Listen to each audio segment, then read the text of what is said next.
Bonjour à tous. Donc aujourd'hui, pour moi, c'est un espèce de palier que je viens de passer.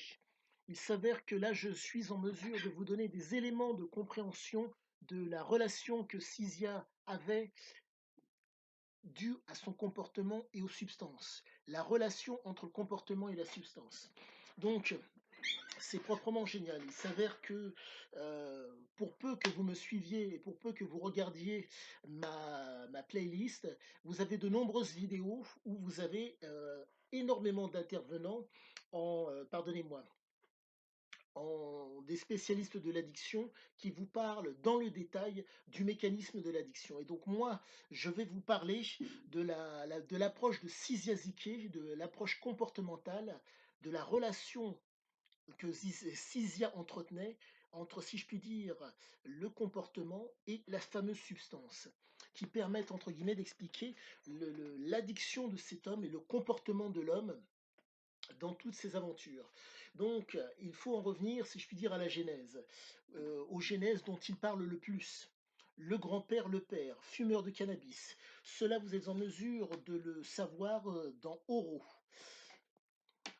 Autre chose à savoir, il faut savoir que la mère avait donc des neurones, comment dire, analogiques extrêmement réactifs. Pour faire simple, cette femme qui a donc voyagé de par le monde a glané énormément d'informations de par le monde, de par ce qu'elle a pu voir. Résultat, cette femme avait des espèces de pressentiments et le fait est que euh, cette femme a transmis comment dire, ces neurones à son enfant, ces neurones analogiques. Mais au-delà de ça, vous avez aussi des attitudes comportementales. Maintenant, le père et la mère ont vécu, donc, ont donné naissance à Csikszentmihalyi au Maroc. Le Maroc était un pays où le cannabis, à l'époque, Cisia est né en 49, il est resté jusqu'en 1956, où le cannabis et la cigarette étaient, entre guillemets, permis, il était permis de les fumer. Donc il faut savoir et il faut comprendre que durant son enfance, euh, est-ce que le père fumait, est-ce que la mère fumait, je ne sais pas. En tout cas, fumer la cigarette. Par contre, le cannabis, ça c'est sûr, Cisia en avait parlé dans Oro. Chose à savoir par rapport à cela. Euh, petite chose, le fameux pouce, abonnez-vous. Chose à savoir par rapport à cela. Il faut comprendre que Cisia, donc, si connaissant, donc, expliquant que son grand-père et son père fumaient, soit il les a vus, soit il est resté à côté d'eux. Ce qui veut dire qu'il y a eu un débalancement très très jeune chez Cisia Ziké.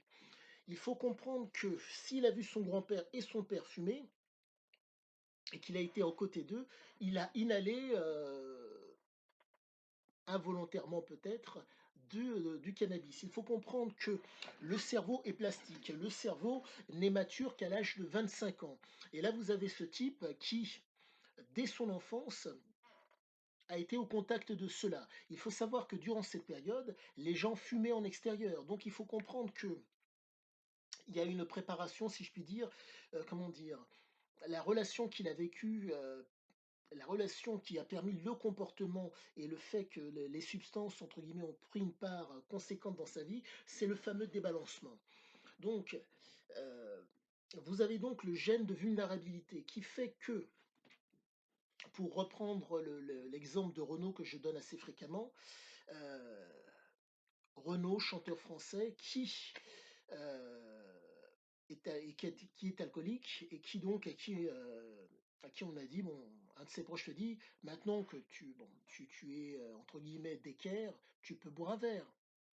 Et il a dit cette phrase qui est magnifique: un verre, c'est trop, trois verres, c'est pas assez. C'est juste histoire de vous faire comprendre que vous, un verre, c'est peut-être assez pour vous mettre dans les limbes, trois, vous seriez un petit peu plus, mais lui, pour, entre guillemets, avoir l'état de conscience modifié, agréable, qui lui convienne, les trois verres suffisent pas. Donc on est face à Ziké. Ziké, c'est à peu de choses près la même chose. Il faut savoir que l'amygdale, la, la partie émotionnelle qui est située au niveau comment dire, du système, du système limbique en or, pour que vous puissiez d'autant mieux visualiser les choses. Vous avez le cortex cérébral qui prend les informations. À la suite de ça, Vous avez le thalamus qui, entre guillemets, va, si je puis dire, dispatcher ces informations au niveau du thalamus, pardonnez-moi, au niveau de l'amygdale et au niveau de l'hippocampe. L'hippocampe, c'est la mémoire, l'amygdale, c'est l'aspect émotionnel, la peur, l'agressivité et autres, et le plaisir. Et donc, vous avez ce jeune homme qui, dès son plus jeune âge, a eu son amygdale qui a été imprégnée par ces situations. Vous êtes dans un pays, certes musulman, le Maroc, mais avec les gens qui sont susceptibles de fumer. Mais, chose à savoir, il y a eu les troubles qu'il y a eu au Maroc, le besoin d'indépendance des Marocains par rapport aux Français. Il faut comprendre que cela a induit un comportement chez Ike. Il faut comprendre que le Maroc est un protectorat. Pardonnez-moi, le maréchal Lyotet, qui donc a fait en sorte de ne pas, comment dire, a fait en sorte que le Maroc ne soit pas comme, comment dire, ne soit pas comme l'Algérie. Pour résumer la chose, le maréchal Lyotet a fait en sorte que si je puis dire, le corps social marocain reste le même. Le corps culturel marocain reste le même, mais que au-dessus, entre guillemets, au niveau du cortex, au niveau de l'esprit, si vous voulez, ça soit les Français qui chapeautent. Quand les Français sont partis, la royauté a repris les rênes. Donc, c'est un militaire, un homme qui cadre les choses pour faire en sorte de se projeter dans un avenir et d'essayer de contrôler au maximum. Mais, comme il a laissé, entre guillemets, le corps marocain tel quel, il y a un moment donné où il y a eu un rejet. Le père de Sisia était un légionnaire. Tout devait être fait au carré, je pense. Donc, chose à savoir que vous pouvez lire dans En haut. Dès qu'il a été en âge de courir plus vite que son père, plus personne ne lui a donné d'ordre.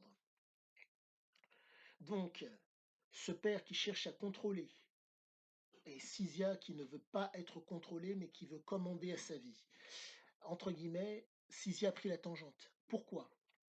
Car le débalancement a eu lieu, et ça vous pouvez le lire dans Sahara, a eu lieu, pardonnez-moi, lorsque les Maroc bref, lorsqu'il y a eu, pardonnez-moi, une attaque, qui a été effectuée sur la famille de Ziki. Famille française, soit dit en passant. Pour vous résumer la chose, le père est pistolet à la main, en train de défendre femme et enfant, en train de tirer par la fenêtre, drapeau français planté devant la porte, les frères et sœurs sous la table, la mère qui recharge. Il y a eu un débalancement, montée adrénergique, montée d'adrénaline qui fait que. Et là, vous avez eu donc le gène, pardonnez-moi, la vulnérabilité qui a été augmentée, le gène de vulnérabilité qui a été, entre guillemets, qui s'est activé plus ou moins à ce moment-là. Mais je pense que euh, il a été activé, à mes yeux, je pense, en présence du grand-père et du père qui fumaient, mais il a pu s'exprimer ce gène à ce moment-là. Le débalancement a été conséquent. Ce qui fait que quand il s'est retrouvé en France, dans un pays catholique, et que vous aviez une imprégnation mentale qui a été conséquente par rapport à ce débalancement. La raison pour laquelle je vous parle du catholicisme est la suivante. Le père de Sisia a eu ces propos euh, qui expliquent ce besoin de liberté. On ne devient un homme que lorsqu'on a sodomisé un curé et un flic. Donc, pardonnez-moi, le Maroc, pays donc musulman, la France, pays catholique à l'époque. Qu'est-ce qui se passe? Là, vous avez donc vous avez donc ce jeune homme qui se retrouve en 56 donc en France, pays catholique, avec des saisons complètement différentes. Il faut savoir que la moyenne de mémoire en termes de température à Taroudant, c'était de mémoire je crois que c'est 25 ou 30 degrés en moyenne à l'année. Donc, rester entre quatre murs avec ses frères et sœurs, donc attitude comportementale cloisonnée, avec un père qui cloisonne. Et là, vous avez ce gamin qui se retrouve dans un pays catholique, ou avec un père qui vous tient des propos assez conséquents. Donc, structuration mentale qui a fait que le débalancement a été d'autant plus conséquent. En plus, l'échauffement corporel était d'autant plus, comment dire, fréquent. Nous sommes à l'après-guerre, reconstruction du pays. Il arrive en 56. La guerre 39-45 est certes derrière, mais il faut reconstruire le pays. De Gaulle l'homme providentiel ne sera élu qu'en 58. Entre-temps, il y a une instabilité politique au niveau du pays qui fait que les Français, compte tenu de l'instabilité politique, ne doivent compter que sur eux-mêmes. Et donc, attitude comportementale centrée sur lui, qui fait qu'il commence à raisonner et non à réfléchir. Il faut comprendre que, de par le fait que le père était un fumeur et donc je pense fumer le cannabis et que les environs et les gens avaient pour habitude de fumer, vous avez le débalancement qui a été entretenu entre la sérotonine et la noradrénaline qui était entretenue de partout.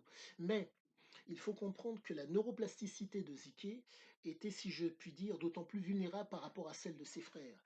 Donc, pour faire simple, cette vulnérabilité fait que en contact de fumeurs, vous pouvez tousser, avoir les yeux qui brillent, les yeux qui deviennent rouges et compagnie, et donc être mal à l'aise, et donc quitter l'endroit, sachant que cet endroit vous met mal à l'aise. Dans le cas de Ziké, non.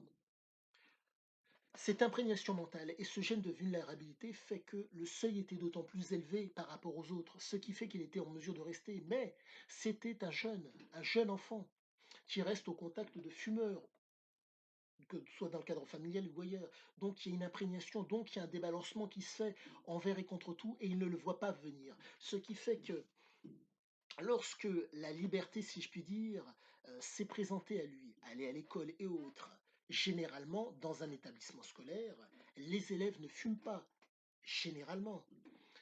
Et qu'est-ce qui se passe? Compte tenu du fait que ce gamin a été, si je puis dire, au contact de gens qui fument dès son plus jeune âge, le fameux débalancement se produit d'autant plus.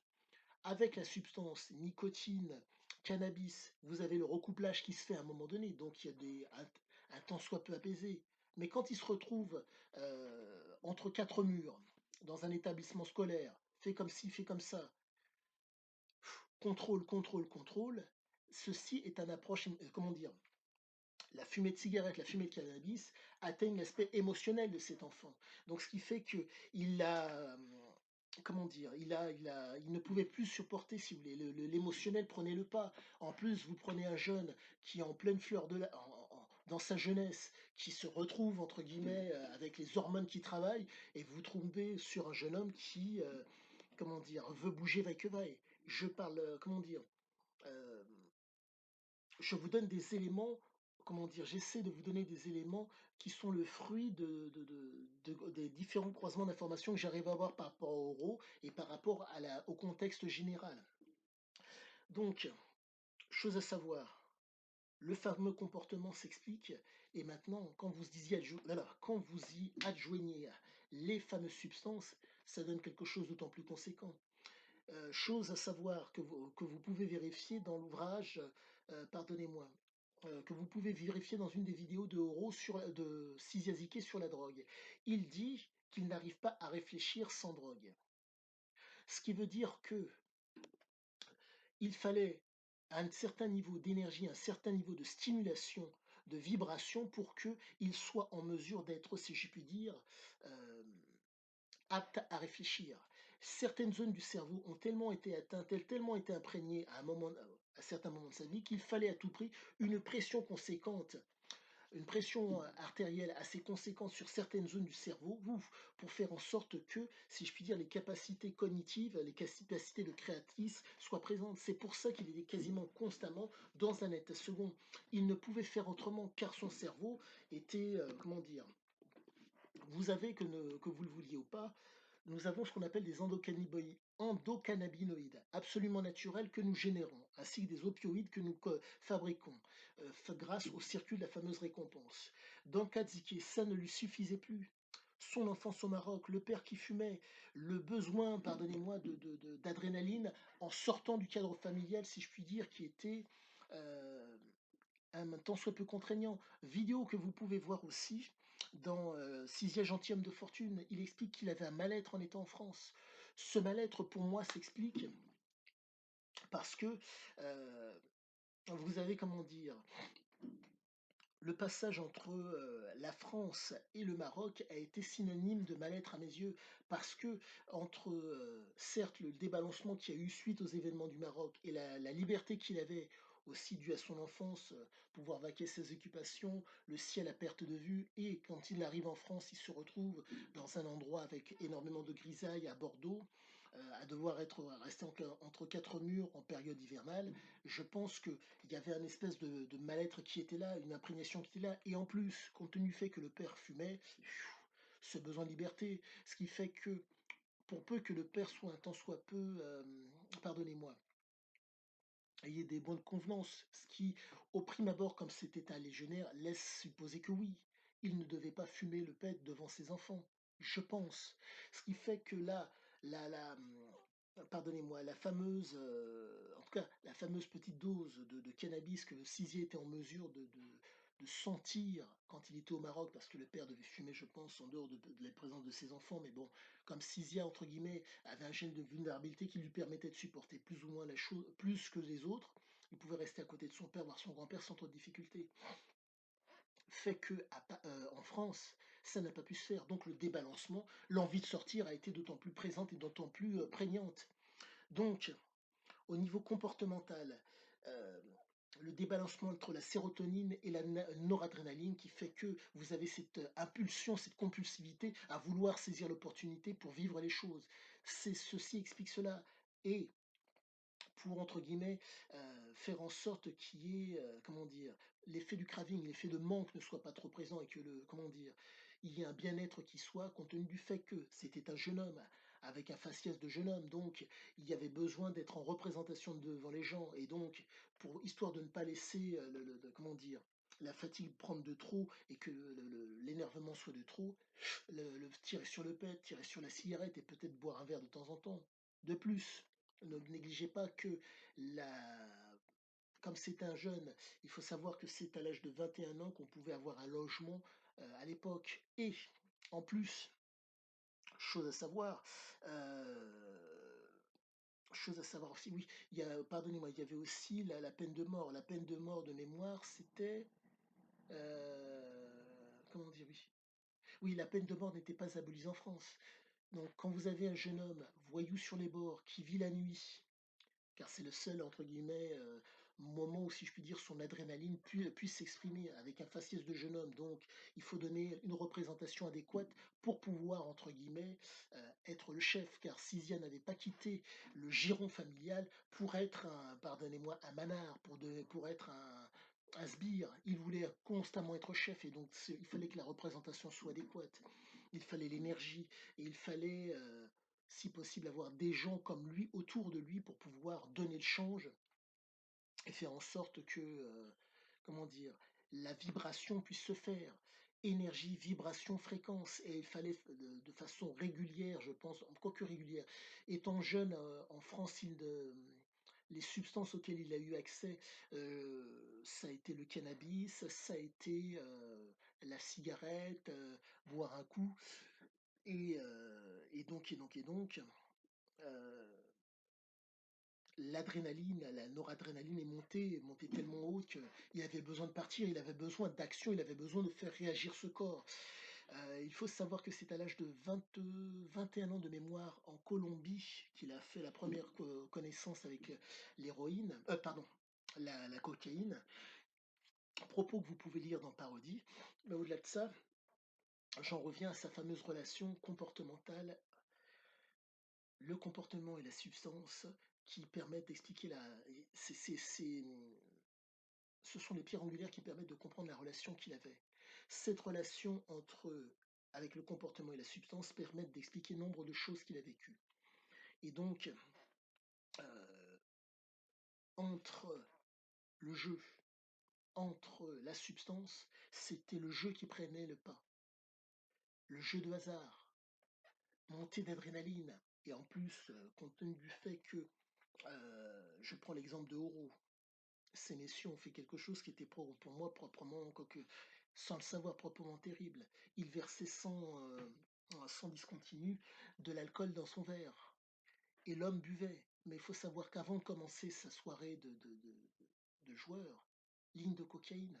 Ce qui fait qu'il y avait un mélange coca-éthylène. Et le mélange coca-éthylène fait que vous avez d'autant plus, pardonnez-moi, vous avez une pression artérielle qui est augmentée, pardon, une vasoconstriction des vaisseaux au niveau du cerveau, qui fait qu'il était d'autant plus vigilant. Mais comme c'est un adepte de l'escroquerie, il ne va pas donner le change et c'est agréable et il ne donne pas le change que, voilà, il est en train de déjouer et il ne dé quoique il rassure le gérant du casino ainsi que ceux qui y font face en leur faisant croire qu'il est plus ou moins en train de déjouer, mais il ne déjoue pas, il est très, très bien, il est lucide et comme il le dit lui-même, heu, plus rien à boire, plus rien à manger, c'est pas un problème, plus rien à fumer, c'est pas possible. L'addiction était telle à ce niveau-là que nous sommes dans l'abus, nous ne sommes plus dans nous sommes dans la dépendance et nous sommes dans l'abus. Il faut savoir qu'à cette période, il s'était retrouvé, pour vous dire, il avait, fumé l'équivalent de l'Ancien Testament, en termes de il avait fumé toutes les pages de l'Ancien Testament. Pour que vous puissiez vous rendre compte de la chose, ça représente, quand je dis pages, c'est recto verso, ça représente 600 pages de fumée. Je ne sais pas en combien de temps ça a été fumé. Il est resté 3 ans, mais ça veut dire qu'en moins de 3 ans, il y a 600 pages qui ont été fumées, peut-être, voire plus. C'est proprement, pardonnez-moi, c'est proprement stupéfiant, c'est proprement stupéfiant. On est vraiment face à quelque chose qui, comment dire? Il avait neurotoxifié son organisme. Heu, le comportement et l'environnement ont fait que et il ne pouvait en être autrement. Mais vous avez aussi, il ne faut pas négliger le développement dans la famille. Il ne faut pas obliger aussi le côté neurobiologique, euh, comment il était agencé, et le côté, pardonnez-moi, génétique, le père, entre guillemets, qui avait les gènes, la mère qui avait les gènes, le côté neurobiologique, pour moi, c'est la vulnérabilité qui fait que, euh, pour reprendre l'expression consacrée, un verre ça va, deux verres, bonjour les dégâts. Un verre, ça va. 2 verres, ça va toujours. 3 verres encore. À cause de de son gène de vulnérabilité. Le comportement s'explique d'autant plus à cause de ça. Pour vous donner des exemples qui sont, pardonnez-moi, je ne vous méprise pas qui sont peut-être à votre portée. Ne prenez pas ombrage de mon propos, car j'essaie d'être vraiment extrêmement pointu pour que vous soyez d'autant plus avertis et instruits par rapport au texte de Horace. La stimulation qui est commune à certains ne lui suffisait pas, il lui fallait très souvent plus. Mais je veux en revenir à Ziké, état dépressif, état stimulant, hyperstimulation. Ziké, de par le fait qu'il abusait, qu'il était dépendant, stimulation, voire hyperstimulation. Mais ce qui faisait plus ou moins bouger Ziké, avant la drogue, certes, c'était la situation pourvoyeuse d'adrénaline. Situation pourvoyeuse d'adrénaline, c'était une situation où il allait commander. Il ne contrôlait pas. Il ne cherchait pas à contrôler, il ne souhaitait pas contrôler, il souhaitait commander. On ne commande à la nature qu'en lui obéissant. Le débalancement entre la noradrénaline et la sérotonine était tel qu'il voulait commander dans de telles situations. On ne commande à la nature qu'en lui obéissant, et il obéissait à sa nature, à ce besoin noradrénergique d'être dans des situations où l'adrénaline était au plus haut pour pouvoir recoupler, pour pouvoir faire en sorte que le recouplage se fasse. Et bien sûr, il était sous substance parce que il faut comprendre que ce niveau de noradrénaline fait qu'à la suite de ça, vous avez l'activation des neurones dopaminergiques. Et il faut savoir que ces situations, pour lui, étaient synonymes de dopamine, parce que c'était des interdits, parce que c'était des inconnus, parce que c'est pour ça qu'il ne recommençait jamais 2 fois la même chose, pour pouvoir, entre guillemets, être stimulé dopaminergiquement. Après, quand il était dedans, il vivait la chose, les neurones dopaminergiques étaient activés, rencontre avec la situation qui fait que ouf, il est bien, et après, fou, adaptation, donc les neurones réagissent de moins en moins. D'où le fait de substances pour pouvoir tenir dans comment dire, dans la situation. C'est, fou, c'est proprement, bah, tout s'explique quoi, tout s'explique. C'est pour cette raison qu'il y avait ce comportement, pour cette raison pour que c'est pardonnez-moi, qu'il y avait cette relation et ce comportement et le besoin de substance pour faire en sorte qu'il soit au mieux, à chaque fois. En espérant que mon explication vous ait plu, le fameux pouce, abonnez-vous et si la moindre question vous vient, n'hésitez pas. À bientôt.